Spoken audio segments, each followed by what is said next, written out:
Зо nad відрукованими насловами мож повез, že to drog na isce plodnico še dotika publikacijo ruskого slova. Slovo o 12 knjižkoh i o hristijanskim kalendare. Poneže še približuju kračunski i novoročni šveta, u ruskim slove tirva druga sezona popustoh. Šitski kotri zainteresovani za ruski knjižki hodni ih kupic za 30% nižšu cenu. Popust na 300 dinari to 210 dinari. Znači, knjižka nam luksuzni, povedzme slikovnici, kotri máme 4, kotri sme vydali nam po 210 dinari. To za dzeci, to za pakeciky za Mikolaja, pakeciky za kračun jeden drugi, znači gregorijanski, julijanski i za Novi rok. Na popustu 12 knjižki, ktorí vyšli toho roku, a 13 ruski hristijanski kalendar nje na popustu i košta 500 dinari.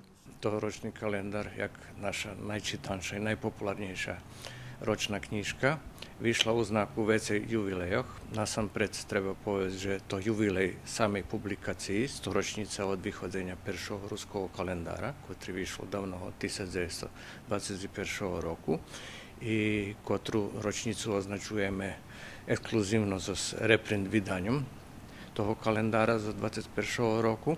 Popust bude tirvac po 24. december. Popri tohoročnih vidanjoh na popustu i starši, a spisok knjižkoh može vidjeti u elektronskim katalogu na sajtu Ruskoho slova.